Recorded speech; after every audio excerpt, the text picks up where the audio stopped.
कांग्रेस, सपा, आप, तृणमूल, आरजेडी जैसी अन्य घरेलू दलों के टूट से भविष्य में बीजेपी को भारी लाभ होने की पूरी संभावना है।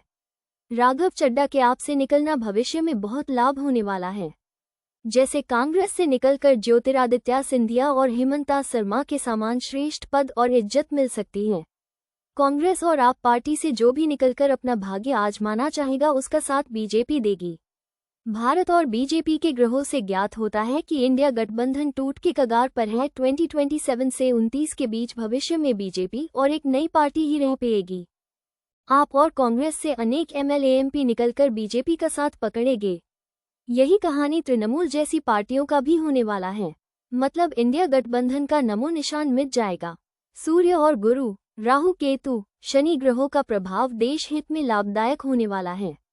आगे चलकर पंजाब में सीएम राघव चड्ढा बनेंगे, जिसका फायदा बीजेपी को मिलेगा। इस प्रकार से बीजेपी को एमपी और एमएलए की संख्या में वृद्धि होने से राज्यसभा में बीजेपी की ताकत बढ़ेगी। जून जुलाई में ही राघव चड्ढा के साथ अनेक एमएलए बीजेपी में शामिल होने से पंजाब राज्य बीजेपी की लिस्ट में अन्य राज्यों की तरह बढ़त होंगी। भविष्य में बीजेपी की शक्ति बढ़ेगी, वहीं केंद्र में इंडिया गठबंधन की शाख कमजोर होंगी, जिससे छोटे छोटे दलों की कमी होने से केंद्रीय सरकार जनता के लिए अच्छी तरह से अपने कार्यक्रमों को पूरा कर सकेगी। धीरे धीरे दक्षिण भारत और उत्तर भारत के राज्यों में भी बीजेपी की घुसपैठ से विश्व भर में बीजेपी की ताकत बढ़ेगी। पूर्व राष्ट्रपति प्रणब मुखर्जी कांग्रेस के भीतर की पोल पट्टी से वाकिफ हो चुके थे। उनको गांधी फैमिली के काले करतूतों से भारत को हानि होने का अंदाजा लग चुका था। इंदिरा गांधी से लेकर सोनिया गांधी तक सब भारत के हिंदुओं के धर्म के खिलाफ चक्रव्यूह रच रहे थे। सब कुछ जानते हुए भी अनजान बनकर गांधी परिवार से दुश्मनी नहीं लेना चाहते थे। हमेशा डॉक्टर मनमोहन सिंह की तरह चुप रहते थे, क्योंकि वे जानते थे कि दुश्मनी का फल कुछ भी अनहोनी घटना का शिकार होना पड़ेगा। चुपचाप अपने पद की गरिमा को बचाते रहें।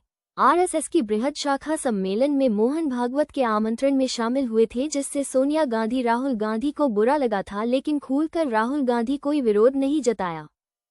कांग्रेस की बनाई गठबंधन पार्टी अपना उल्लू सीधा करने के उद्देश्य से बनाई गई थी, जिसमें हिंदू जाति और हिंदुओं के धर्म पर आघात करने का लक्ष्य निहित था। सदियों पुरानी परंपराओं से हिंदुत्व अपने जाति धर्म की रक्षा करते आ रहे थे, उसमें इंडिया गठबंधन पार्टी ने विरोध जताया। हिंदू विहीन राष्ट्र करने की साजिश पहले कांग्रेस, जनता दल, तृणमूल, फिर आप आदि पार्टियों ने अनेक षड्यंत्र से क आधा शम पे बड़ी ई की मात्रा र और संभल की तर्ज पर हिंदू विहीन राज्य बनाने की हर कोशिश होती रही। आरएसएस और बीजेपी के हस्तक्षेप से बिहार, बंगाल राज्य में गठबंधन के मूर्ख नेताओं की एक नहीं चली, क्योंकि बीजेपी चैतन्य होकर प्रधानमंत्री, गृहमंत्री और रक्षा मंत्री जैसे लोगों की चतुराई और बुद्धि विवेक से मुस्लिम देश बनाने से बच गया। बंगाल को बंगालादेश बनाने वाली बंगाल की छद्मधारी मुख्यमंत्री ममता का नौटंकी और चोरी की राज सदा के लिए खत्म हो गया। अब बंगाल की जनता और विशेषकर नारियों को भय मुक्त, ममता मुक्त, तृणमूल शासक विहीन राज्य में शुभेंदु अधिकारी का नया स्लोगन सबका साथ सबका विकास नहीं, नए मुख्यमंत्री का नया स्लोगन है, जो हमारे साथ उसका विकास होगा।